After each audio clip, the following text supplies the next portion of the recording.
Well, good morning, everybody. Welcome back. It's great to see you again. We've got a great push day ahead of us here, training chest, shoulders, and our triceps. However, we're going to be discussing during today's video the ultimate hypertrophy guidelines for our shoulders and our chest. You guys have been enjoying these videos. I've been enjoying making them and analyzing all the information for you all. So let's dive into this once more and talk about how to maximize the effort that we put towards our shoulders and our chest. Now, as we did last time, I'm not going to spend a bunch of time going over all of these definitions for you. I'm going to be focusing in on just two of those, and I'm highlighting those for you in green right now. Our MAV and our MRV, or our maximum adaptive volume and our maximum recoverable volume. These are the figures that I want you to pay attention to today. Most likely from a hypertrophy standpoint, this is the area that you're going to get the best results, at least on the onset, when you're still figuring out your body and what your muscles respond best to. So when I put these numbers up, when I put these charts on the screen for you, I'm going to present to you all the numbers, but I really want you to hone in on the MAV and the MRV, as that's what we're going to be discussing the most. So let's dive right into it, shall we? We're going to start by talking about our shoulders in two groupings of muscles. Now, the shoulders are comprised of your front delts, your side delts or your lateral delts, and your rear delts. But today we're only going to be focusing on our front and our side delts. Depending upon who you talk to, some people think that the rear delts are part of the back and train it with the back, like I do, and others consider the rear delts just part of the shoulder, and thus they might train it on a specific shoulder day or even on their push days when they're doing the chest and tricep movements and encompassing all of their shoulder work. For our purposes today, and in alignment with how I train, we're going to be saving our rear delts for our back day. So to start, we're going to be talking about our front delts. As you can see with this information, we want to really be starting our rep ranges somewhere between the MAV and MRV rep ranges listed here. That's going to be between 4 and 8 sets per week and 8 and 12 sets per week. It doesn't sound like a lot, and it's not. You can certainly add more volume as you find you need it, but I think what you will find, like many of the muscles we talked about in our legs and in our arms, your chest training will greatly impact how much additional training your front delts need. It is very rare that you're going to be doing chest or pushing-based movements where you're not engaging your front delts.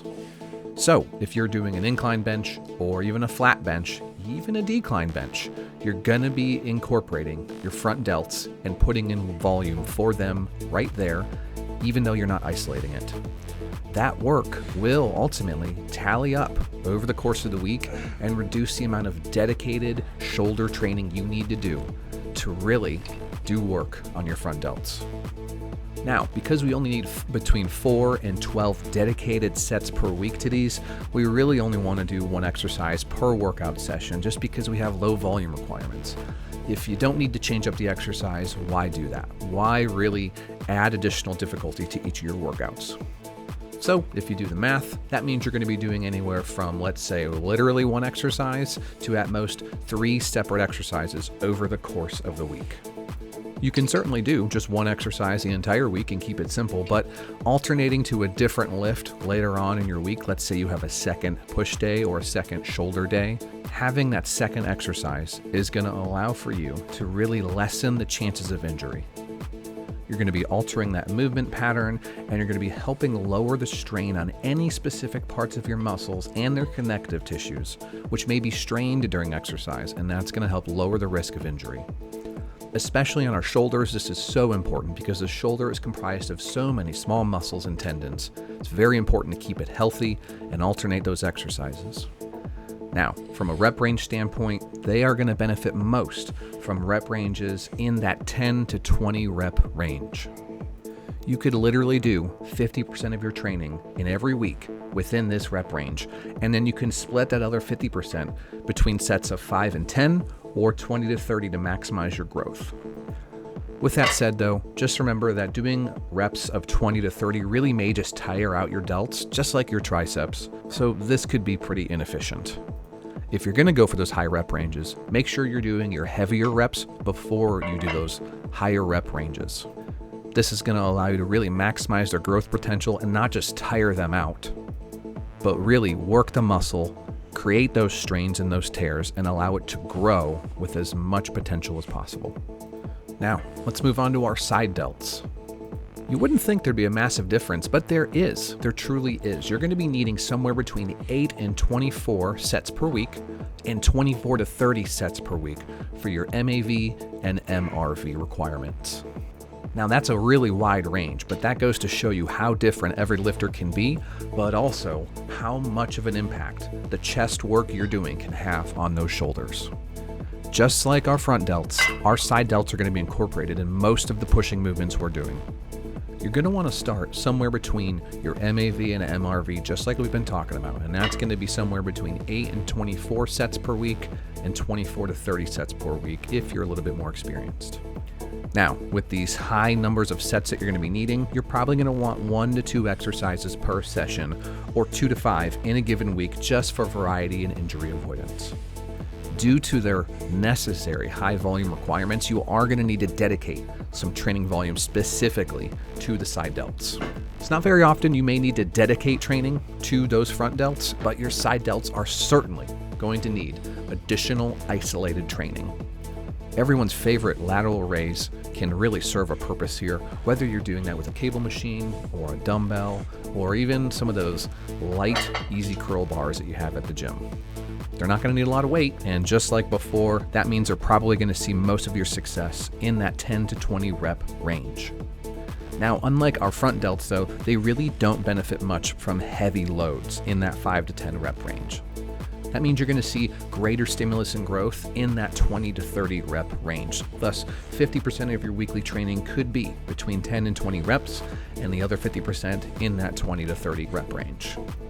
That said, if you want to throw in some 5 to 10 rep working sets, by all means, pursue that. Just remember what I told you earlier. Your shoulders are comprised of lots of small muscles and tendons. Doing heavy weights consistently, especially with poor form, can certainly lead to injury, and I would hate to see you have to take time out of the gym because you were pushing too much weight on your shoulders. Now, lastly, but certainly not leastly, let's talk about our chest and our pecs.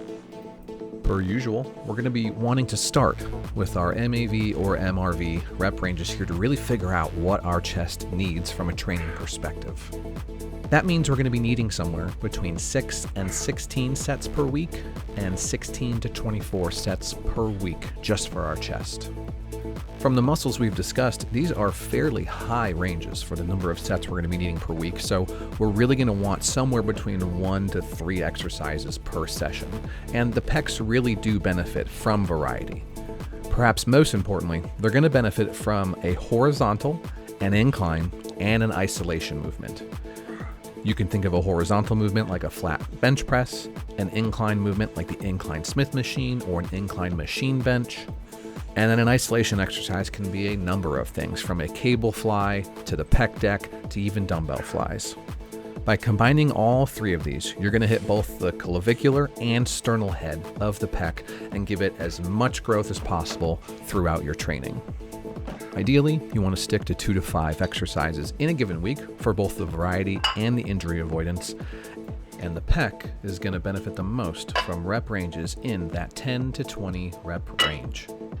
This is going to give you the most coverage to ensure that you're getting as much stimulus and fatigue as possible while minimizing the risk of injury and ensuring you have a good mind-muscle connection. And thus, this could easily comprise 50% of your weekly training.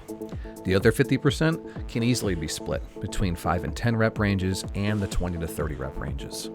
With that said, sets of 8 to 12 reps are certainly a favorite rep range for both the flat and incline bench. Things like dumbbell flies are just too unsafe to perform in that 5 to 10 rep range. The risk for injury is just far too high, so it's better to stick to lighter weights for these and in that 10 to 20 rep range. The same is going to go for your dips, as that heavy load on your shoulders and your elbows can put you at a lot of risk for injury. However, there is certainly a time and place for heavy dips and even heavy dumbbell flies. Now that 20 to 30 rep range can be very fatiguing, so it's going to be best to save this for machines or fixed movement exercises like the Smith machine, where you really can focus all of your effort on pushing with the pecs. If you did this type of rep range with a barbell or a dumbbell, the risk of injury would increase as your reps climb higher due to fatigue of the hands and forearms, potentially causing you to drop the bar or simply just get far too sloppy with your shoulder stability. So my recommendation is going to be to have some nice 8 to 12 rep sets, incorporating most of your work. And then of course, don't be afraid to get up to that 20 rep range. You're going to be able to do a lot of work for your pecs in that rep range, but there's also work to be done even in that 3 to 5 rep range when you're pushing for strength. So there we have it. Our front delts, our side delts, and our pecs, and all the set ranges that you're really going to be needing to get the best hypertrophy-based training, bodybuilding training for these muscle groups. Let me know down in the comments what types of questions you have, your thoughts on these, and your thoughts on the literature. I'm providing the references for these in the description below, so feel free to check that out from the RP Strength team and Dr. Mike. They've done an amazing job compiling this data and really putting in a lot of time, effort, and energy into compiling information that's useful for everybody, regardless of where they're at on their training journeys. If you have questions for me, don't hesitate to drop them below. I'd love to talk more about it with you, and really can't wait to bring you the last episode in the series for now with our backs. I'll see you guys soon. Keep at it, keep chasing down those dreams, and I'll see you next time.